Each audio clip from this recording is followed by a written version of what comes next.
Assalamualaikum warahmatullahi wabarakatuh. Saya Zawa Kabiza, NIM 1914-20156. Di video ini saya akan menjawab pertanyaan dari kuis 1 bagian B. Pertanyaan pertama, jelaskan perbedaan asuransi syariah dengan asuransi konvensional. Nah, perbedaan asuransi syariah dengan asuransi konvensional diantaranya. Yang pertama, adanya Dewan Pengawas Syariah dalam perusahaan asuransi syariah. Dewan ini berperan untuk mengawasi pelaksanaan operasional perusahaan agar terbebas dari praktik-praktik muamalah yang bertentangan dengan prinsip-prinsip syariah.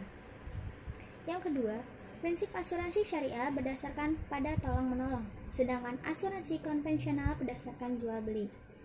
Yang ketiga, investasi dana pada asuransi syariah berdasarkan pada sistem bagi hasil, sedangkan pada asuransi konvensional memakai sistem bunga sebagai landasan perhitungan investasinya. Yang keempat, kepemilikan dana pada asuransi syariah merupakan hak peserta. Perusahaan hanya sebagai pemegang amanah untuk mengelolanya. Sedangkan pada asuransi konvensional, dana yang terkumpul dari peserta akan menjadi milik perusahaan, sehingga perusahaan memiliki otoritas penuh untuk menetapkan kebijakan pengelolaan atas dana tersebut. Yang kelima, pembayaran klaim pada asuransi syariah diambil dari dana tabaruk atau dana kebajikan. Seluruh peserta yang sejak awal telah diikhlaskan bahwa ada penyisihan dana yang akan dipakai sebagai dana tolong-menolong di antara peserta apabila terjadi musibah. Sedangkan pada asuransi konvensional, pembayaran klaim diambilkan dari rekening dana perusahaan.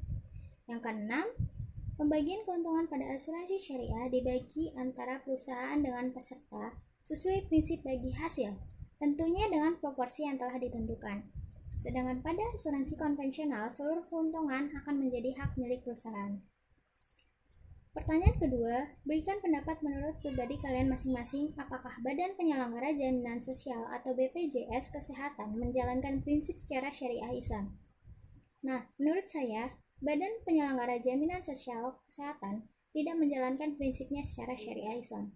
Kenapa? Hal ini merujuk pada beberapa masalah yang menunjukkan bahwa BPJS Kesehatan tidak menjalankan prinsip syariah Islam. Di antaranya, yang pertama, adanya ketidakjelasan atau garan. Dalam hal ini, peserta BPJS yang membayar premi bulanan, namun tidak diketahui jelas berapa jumlah yang akan diterimanya. Nah, jumlah yang diterima ini bisa saja lebih besar atau bahkan bisa kurang. Yang kedua, unsur maisir atau judi. Dalam hal ini terdapat dua kemungkinan, yakni untung atau rugi. Bukan berarti peserta BPJS Kesehatan yang sakit akan untung dan sebaliknya jika yang sehat rugi.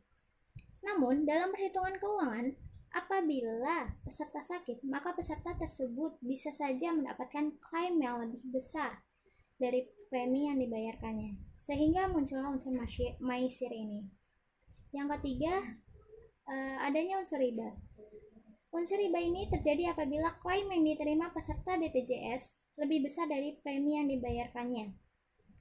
Selain itu, ketika terjadi keterlambatan peserta dalam membayar premi, BPJS Kesehatan akan menetapkan denda, dan hal ini juga termasuk dalam unsur riba. Sekian dari saya, terima kasih, kurang lebihnya mohon maaf. Wassalamualaikum warahmatullahi wabarakatuh.